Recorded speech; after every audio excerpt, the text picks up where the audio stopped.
through the word, through the praise, through the songs. You ought to shout out all the way.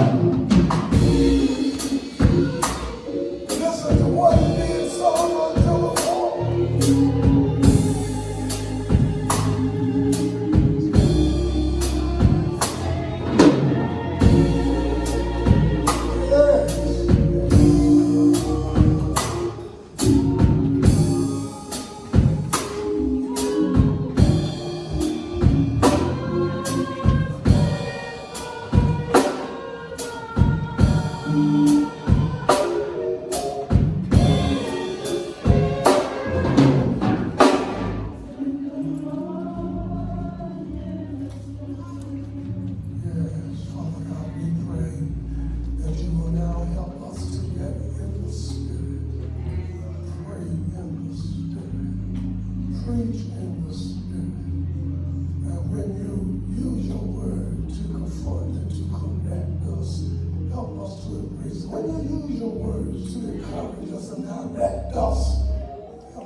The Lord turned to him and said, and this is from, by the way, the NIV.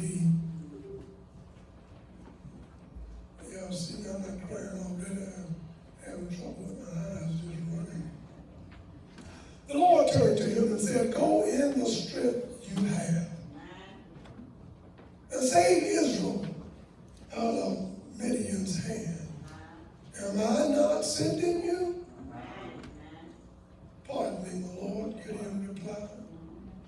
But how can I save Israel? My clan is the weakest in Manasseh. And I am the least in my family. Do you know how it must feel to think that out of all the family members, you're the least?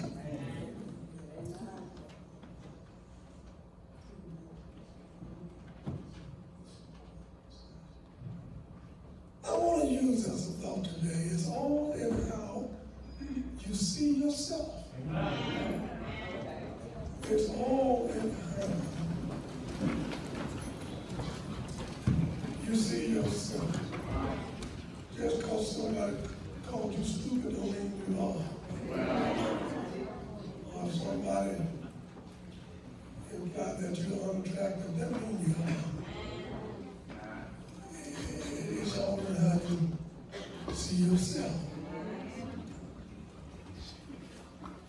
We should know that much of our success or failures are directly influenced by how we see ourselves.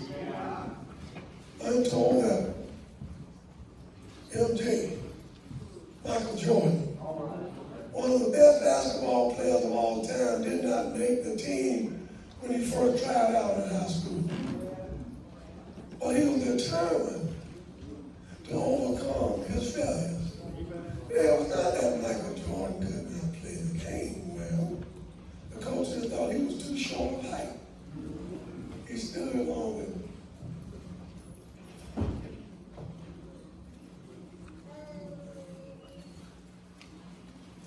He stood 5'11".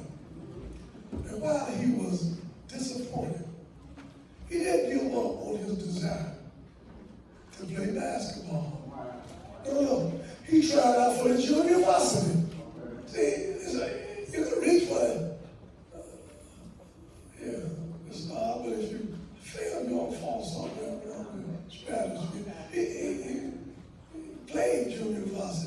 understand, Michael worked hard on that team.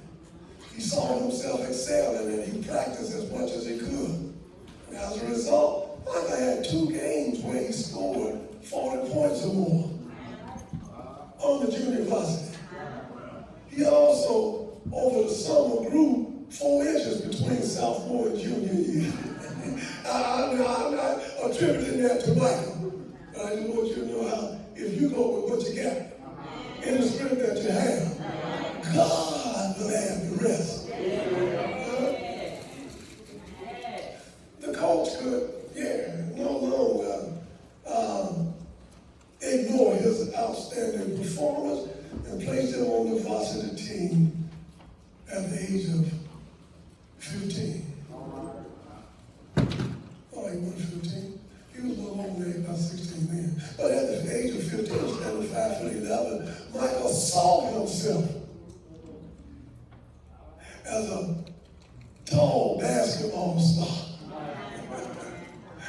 And by the time he went to college, Michael grew to 6'6". I ain't saying Michael had no special vitamins or something to help him grow.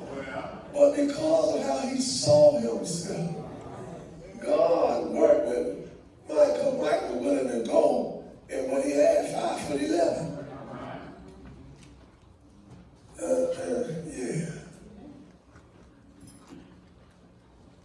And while he grew to 6 feet 6 inches, he became what some have said to be the greatest player ever to play the game.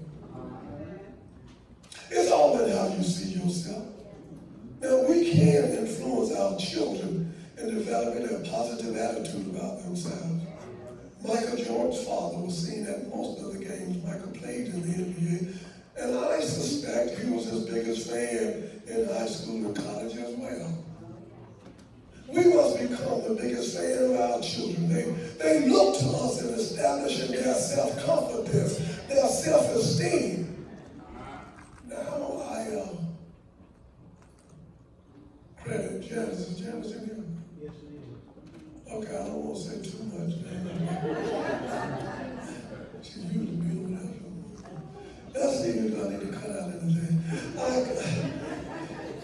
don't want you to be here either.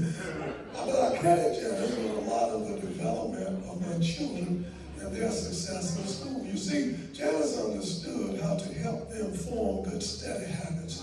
She would daily ask if they had homework, and then she wanted to see their homework when it was finished. Too many of you just assume what your child is saying, you ain't got no homework. You ought to check on it.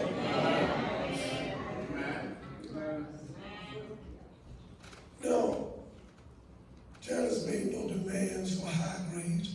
Like you better bring an A or B or something. She made no such demands. She simply asked them to do the very best they were capable of doing. And then we bragged on their performances, whether in the classroom, on the ball field, or on the dance floor. We showed them how proud we were of their accomplishments. And we kept, see if anybody ever been to my basement, you saw just a row of trophies all over a piano there. We recently had the jump men to come get them because they didn't want them, and we didn't have no more room for them. But we wanted to display the trophies that they brought home. One of my son-in-laws, I think it was Darryl, when he first saw all of that, he looked at Sherry and said, "Boy, your parents must have been awfully demanding."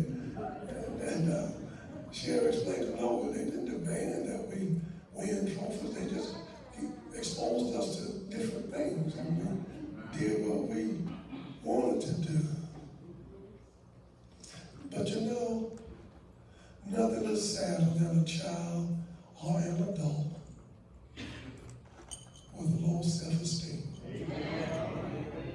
I know this to be true because I suffered with low self-esteem from high school until I was about 21 years old. I felt so insignificant that my goal in the classroom was simply to achieve a C average. I felt this way because it seemed that the teacher didn't expect much of me. My dad didn't talk much about my achieving anything. Now, my mother expected me to do well, and like my grandmother often talked to me about college. I just didn't feel very good about myself. I had a problem with stuttering, and people would laugh at my attempt to talk. I didn't have many close friends. I just hung out with some other rejects. There were no fancy clothes or popular sneakers in my wardrobe. And the only thing I had going for me as a teenager was the fact that I could dance. Oh, yeah, I could dance. Boy, could I dance. I would draw the attention of many when I was on the floor, and I was a good dancer because I would practice my moves and steps with my older sister and my cousin Georgia. Often there would be a crowd circling around us simply to watch us dance. But off the dance floor, I felt like a loser again. Then one day while I was in the Air Force, I found myself in a class for working leaders. We were told that a star student would be chosen by all of their peers. All the other students would vote on who would be the star student. Now, this was my first time being in an integrated classroom, and there were a majority of white airmen, a few Hispanic and Asian airmen, and even fewer black airmen. I was certain I would not be voted star student by this group, and I decided I didn't want to go to the little luncheon they were going to have. I didn't want to feel once again the pain of being the loser. I really did apply myself. And they did recognize me as the star student. While the award was a small trophy and a certificate, it was an album. Gloria was trying to find this little trophy. I've been had it now.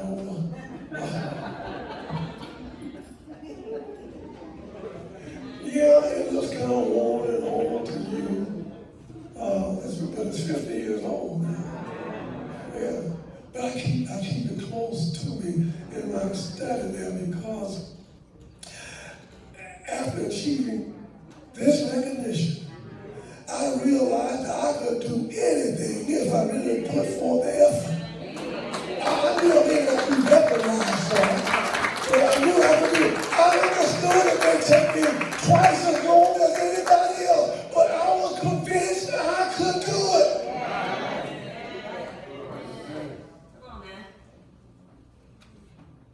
But you can't do it alone. Folk were praying for me, had me on their mind. Tiger Woods had a dad, Earl, who quit his job to devote all his time to training and molding his son Tiger. Earl Woods reflected greatness to his son. In fact, he wrote a book, Raising a Tiger. But he reflected greatness to his son. He saw very early that this boy had a knack for the game of golf. And so the father nurtured that ability. Now, the first thing was changing his name. His mother had named the boy Eldrick Tunt Woods. But his daddy renamed him Tiger. Can't you see daddy? Go get him, Tiger! You can't say go get him, Tunt. Or you know what that means? Yeah. His dad introduced Tiger to the game of golf when he was 4 or 5 years old. And Tiger has won more than $1.5 billion over his career, and he's not finished yet. He's still winning things. I could go on and tell you. I could tell you about Venus and Serena Williams and how their father coached them into multimillionaire status. But I guess I ought to go back to the opening text and some of the surrounding scriptures there. That 5th chapter of Judges, not 5th chapter, I'm sorry, 6th chapter, 5th verse, set up a hermeneutics of the background for our text.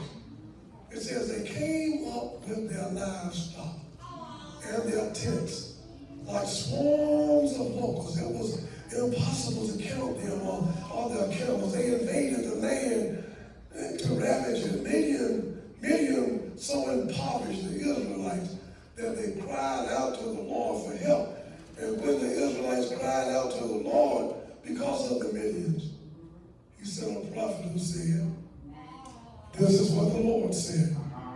The God of Israel says, I brought you up out of Egypt, out of the land of slavery. I rescued you from the hands of the Egyptians, and I delivered you from the hand of all your oppressors. I drove them out before you and gave you their land.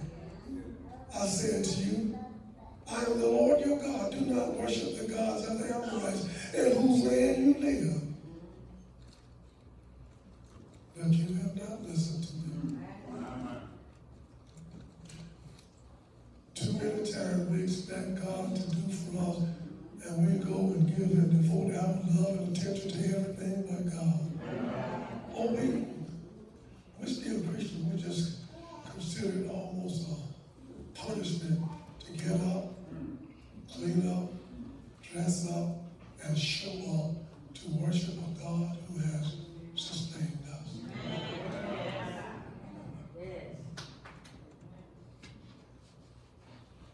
A friend of mine said, oh God, I really hate to get out and go to church. What a burden it seemed. But I told him the real burden is not being able to get out. I've been there where I wish I could go to church and my health wouldn't allow me. I wish I could do something for somebody. And I needed everybody to do something for me. I did all this for you, God is saying to us. But you have not listened to me. Here we find the Israelites in a predicament of their own making.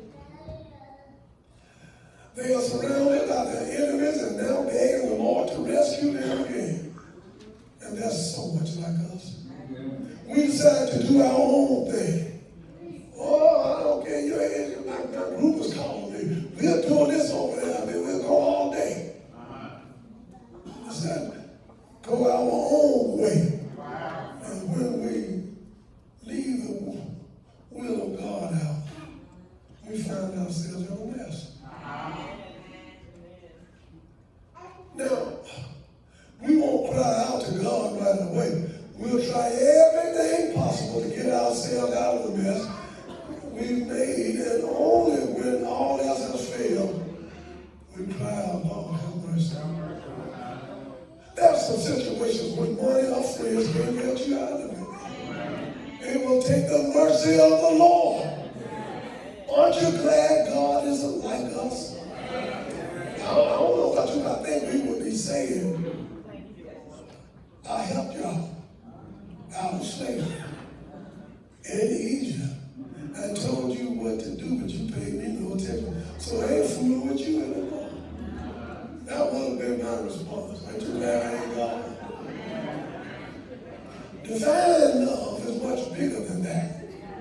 Now you need to know that you can't tell God how to answer your prayer. He has his own way of doing things. It may not make sense to you at the time or at first, but if you can trust him, he will deliver you the victory. Notice how he responds further to these folks. In verses 11 through 14, it says, the angel of the Lord came and sat down under the oak at Ophrah that belonged to Joash the Abiezrite, where his son Gideon was thrashing wheat in a wine press to keep it from the Midianites. When the angel of the Lord appeared to Gideon, he said, the Lord is with you, mighty warrior. Gideon looked at him and said, pardon me, my Lord, but if the Lord is with us, why has all this happened to us? Now the prophet had already told them, didn't they? They just didn't listen to the prophet. You You start talking about why, I don't know why this is going, you should have listened to the preacher. Where are all his wonders, Gideon continues, that our ancestors told us about when they said, did not the Lord bring us out of Egypt? But now the Lord seemed to have abandoned us and given us into the hands of the Midian.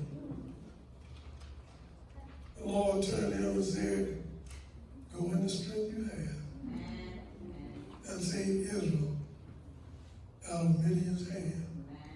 And I'm not sending you. I can understand Gideon's question that if God's with us, why has all this happened to us? If you trace it, you'll find probably a lot of disobedience, a lot of not being available to the Lord. Have you ever found yourself in such a mess that you wonder, just where is God in all of this? It is interesting that we didn't seek God's guidance when we were getting in the mess. But we cry out for him to lead us out of the mess. God is now telling Gideon that he's going to be used to deliver the people of Israel out of this mess they now find themselves in. He would tell us the same thing, man, as so often within ourselves, if only we listen and obey the word of the Lord. But Gideon is thinking of his own limitations. There he is in a wine press, hiding. So the enemy won't take his feet. The scripture told us that there were so many Midianites that you couldn't count them. Gideon certainly had doubts that God could use him to bring deliverance to the people of Israel. You remember when he said, pardon me, my Lord, but how can I save Israel? You remember him saying, my clan is the weakest in Manasseh, and I am the least in my family. Oh, if I could just stop there a minute. God seemed to use the least. Paul talks a lot about sinners, and then he says, of which I am the worst. But God used it. Oh, you remember murdering Moses, who refused, he saw himself not able to speak plainly. I don't believe I can convince anybody. Lord, use somebody. God, use that. Well, Gideon has some doubts. The Lord answered, I'll be with you, and you will strike down all the Midianites, leaving none alive. Gideon said, well, if now I have found favor in your eyes, give me a sign that it is really you talking to me.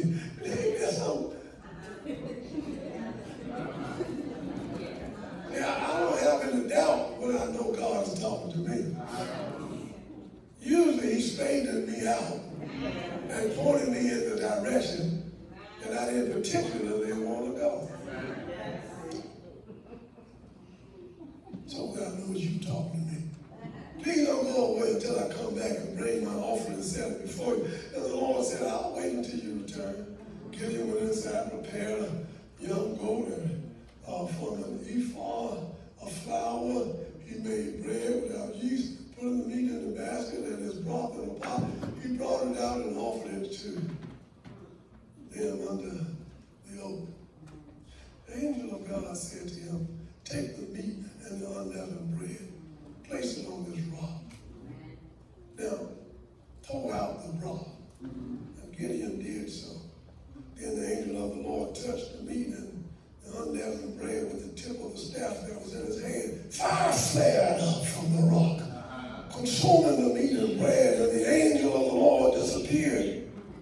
And Gideon realized that it was the angel of the Lord. He exclaimed, alas, sovereign Lord, I've seen the angel of the Lord face to face. The Lord said to him, peace. Do not be afraid. You're not going to die. We believe that if you looked at the Lord of the angel of the Lord, that you could not live. Notice, if you will, that Gideon still held on to his doubts. Sunday school teacher was talking about that this morning, challenging us. You don't know nothing about our doubts. You're asking anybody in here, you have no doubts since they've been saved.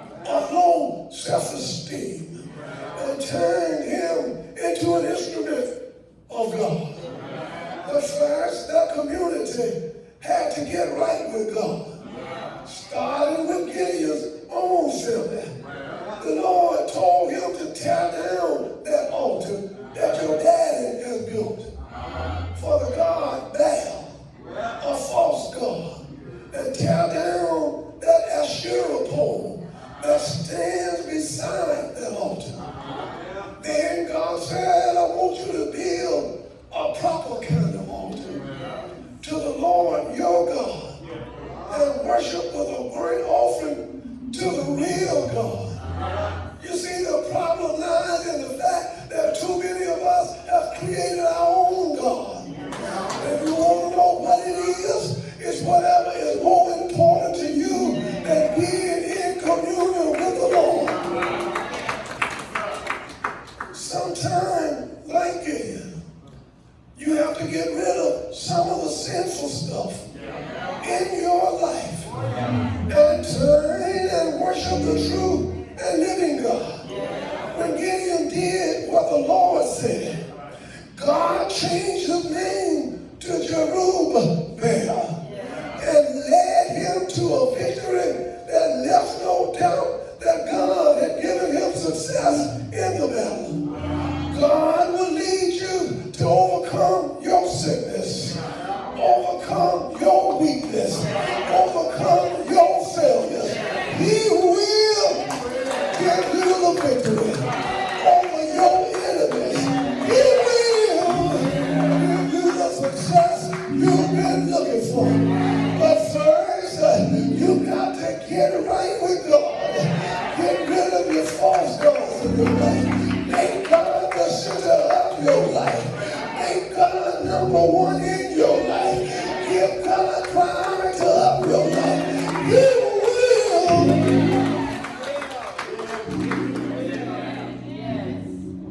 give you a new name. Like Tiger's daddy gave him a more fitting name. Like God gave Gideon a new name. Michael, I just want to sing a little bit. 2 more verses to really sing about it.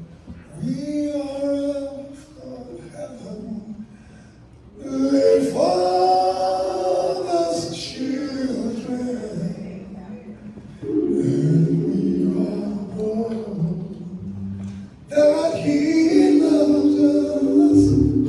Oh, I sure had you come up with me. Yet there are times when Father will return. All of the voice and call.